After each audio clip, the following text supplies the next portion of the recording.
So as we look around in the Madison Valley and look at all this open land and these ranches which dot the landscape, it looks like a pretty empty and lonely place. I think that ranches are very deceptive in that you look at them and you see a lot of land and a lot of cattle, but what you don't see is everything else that depends on this landscape. I think responsible ranching is making sure, and it's very difficult to do, that you take as good a care as your land and your environment as you possibly can so that those other things that depend on this environment thrive.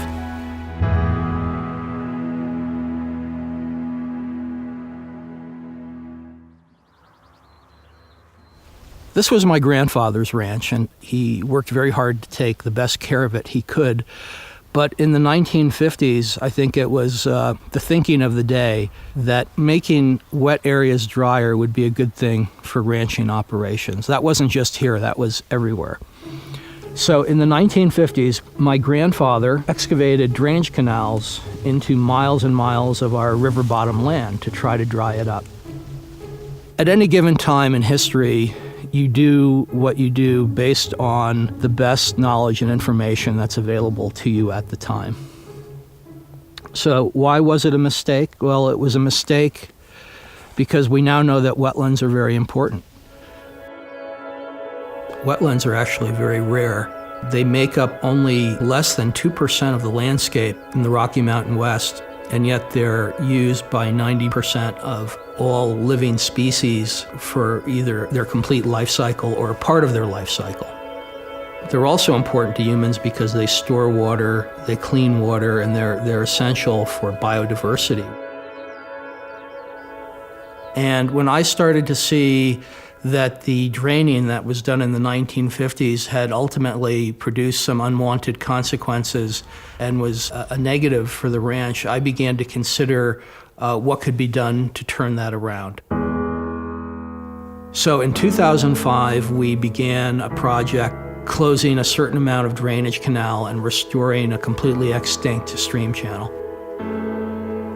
Restoration is a multidiscipline process, and it requires computer scientists and biologists and engineers and hydrologists, and there's a lot of risk-taking involved. You know, people can draw pictures on paper and show you what this is gonna look like, but you don't know until you're done. You don't know until 2-3 years go by when you start seeing the vegetation come back and the place start to look natural again.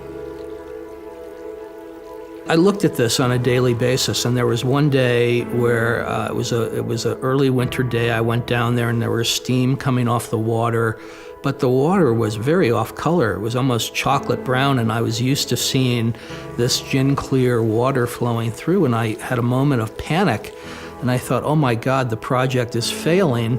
And then I realized, wait a minute, fish are spawning. So within a couple of months, there were fish spawning in a channel that hadn't been there a year ago.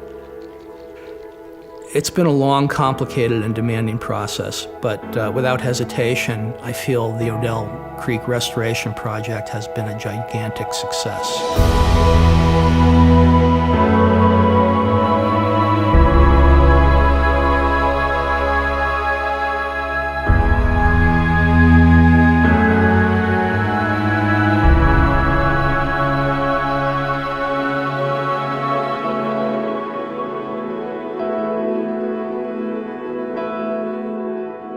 I've really enjoyed coming down here almost on a daily basis at all times of the year to see what's going on, because it's a dynamic process, this restoration, this change from a formerly heavily grazed, drained area to now an area that's wet 365 days a year. And we've already identified over 200 wetland plant species, which in turn attract all kinds of interesting wildlife and birds. Just yesterday, we saw tundra swans arriving on their migration, so they'll stop off in here, use the area for a little while, and then move on. Essentially, tributaries like Odell Creek are sort of lifelines for the river themselves. The river is subject to warming when it gets very hot in the summertime. It can also freeze solid in the wintertime. Odell Creek does neither of those things. So it's essentially a refugia. When the river freezes or when the river gets too hot, it provides a place for fish to go that is more comfortable and sustaining to them. It's not only been a success environmentally, but it's been a success in finding a way to blend a working ranch with a large conservation project. The Granger Ranches is a cow-calf operation running about 400 mother cows. Of course, we have to raise hay to feed those cows. We have to have good quality rangeland to pasture those cows. And by restoring the wetlands, we've also restored the hydrology of our floodplain pastures, which has made them more productive. So although we've delineated and restrict grazing in the most sensitive areas, we're producing more forage outside of that than what we did before the restoration.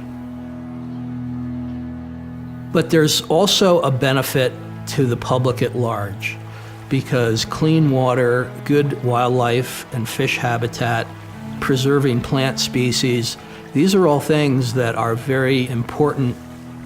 Our local economy and the economy in the state of Montana and throughout the West is largely dependent on recreation, tourism, and wildlife. We have a responsibility not only to ourselves, but to the community to be good stewards of all of those things.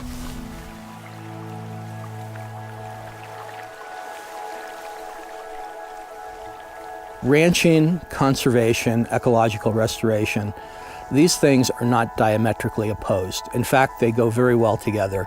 And I think the 10 years that we've spent on this project demonstrate that and provide an opportunity for other ranchers, other landowners to look at this and try to think about ways that they might be able to do something similar.